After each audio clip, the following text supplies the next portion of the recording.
He spoke of Moses and how Moses gave the law, and they're seeking to kill him. For what? What did he do wrong? So they're willing to kill an innocent man.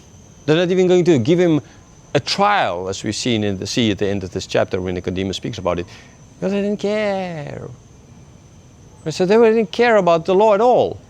They were willing to break the law, as long as they could keep their popularity, as long as they could keep their power, as long as they could keep everything they had. That's all important. This life, that's all that's important to them. Their deeds, their evil black deeds, that's all that's important to them. Okay? So yeah, they even say that Jesus is a demon, and we're seeking to kill him. And now actually I can't remember if I did teach in this verse, but anyhow, it's one of those things. If I didn't, I will go back. So verse 20, the crowd answered, you have a demon who is seeking to kill you. And so they say that Jesus even has a demon here, right? Who is trying to kill him? I mean, because admittedly they didn't know this is Jesus. Okay, but that's not the point that Jesus was making. You're not saying like, okay, I am Jesus and you're trying to kill me kind of idea. I'm just saying I'm innocent and you're trying to kill me. Okay, that kind of is the point. And their reaction to, no, you have a demon. No, nobody's seeking to kill you. Now, why a demon? Okay, but I mean, it's like when you are in a discussion with a fellow Christian and he's not winning the debate, say from a different denomination, it might be even the same denomination, it's not always so. You're discussing some other point and then, he's losing it. What do? They just say, oh, you're a fascist, or you're a Hitler, or you're an anti-Semite, or something like that. And if you're a Christian, you're another Christian, right? You're not born again. I mean, I've heard that told to me so often. Okay, so because the other person is, when they start attacking the person, right? Not the words of the person, not what the person is saying, not his thoughts, his discussions, his talking points, to put it like that, but the person. You see it's often in the comments of people. I mean, it's so clear. You're losing the debate. The moment you attack the person, saying you're losing the debate. That's just that. And so that's why they say that Jesus is a demon. Okay, and so then Jesus spoke about this one work he did, and he spoke about the healing on the Sabbath, actually, of this lame man. And for that is why they were seeking it. And then he did mention concerning, so Moses actually, brought in the circumcision. Well, actually, even not Moses. It was the fathers, Abram. It came from there already, right? And if you're born on the Friday, you need to be circumcised on the Sabbath, and then it's fine. And you don't break the law then, and that's fine according to you. So if I'm making someone heal, why are you persecuting me? Okay, the reason why? Because you're not of us, right? You're not Pharisee like us. You're not of the world. And therefore we hate you. That's just basically as Jesus told his brothers earlier in the chapter. So he said, no, judge not by appearances, but with the right judgment. So you're allowed to judge, you have to judge, but not with by appearances, but the right kind of judgment. And so then the people again discussing with Jesus is, right, so isn't this a guy they wanted to kill? And now he's teaching openly. Maybe they know that he's a Messiah. Okay, and then, but we know where Christ is from, and if he comes, we won't know where he's from. So Jesus said that, okay, in answer to that, you know where I'm from, but actually you don't know where I'm from, right? Why? Because I came from the Father. So you think I'm from Nazareth, but actually I'm not from there. And so they tried to arrest him, but they couldn't arrest him. Why? In this case, the first example is given, or reason is given, because his hour hasn't come yet.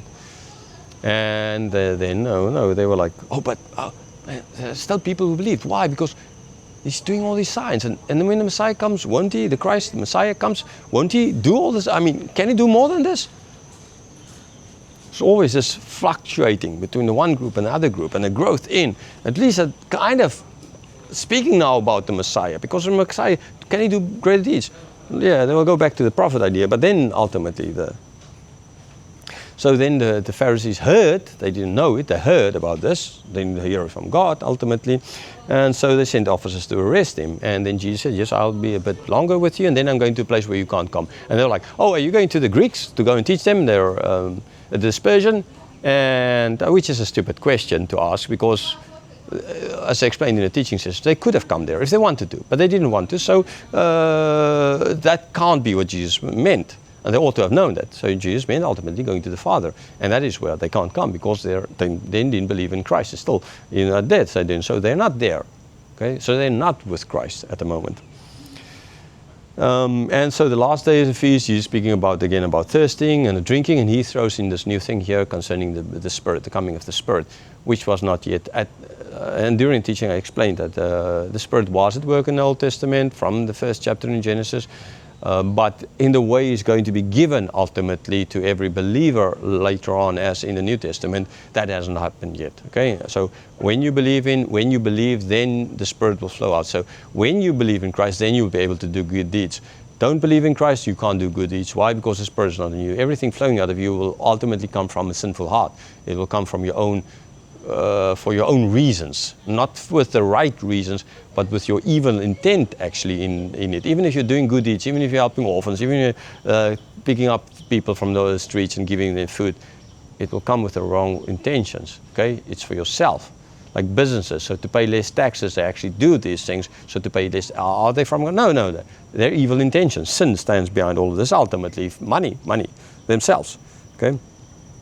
So yes, the Spirit will still come when you believe. You have the Spirit. So the Spirit gives you a new birth. John chapter 3. You have the Spirit, new heart. Then you believe in Christ, and now the world flows out. So you'll do good deeds. And then they again. So this is truly the prophet, and others like saying no, this is actually the Christ. And others again, no, but the Christ can't come from Galilee, because we are predisposed towards no, it can't be. Right, he can't be white, or he can't be black, or he can't be this, or now Jesus needs to in the black culture needs to be a black person, or in the white culture needs to be a white person. I mean, he's neither white nor black. He's most likely brown kind of color, right? As a Jew, as a Semite, but that's not. Again, not the point. Predisposition is not supposed to. So they were like, oh no, he can't, because and therefore, no. If you. It's not going to count one day when Jesus comes back and say, oh, why didn't you believe in me? Oh, yeah, because no good prophet can come from Galilee. Nothing good can come from Nazareth. Oh, yeah? Okay, sorry, but that's the wrong answer.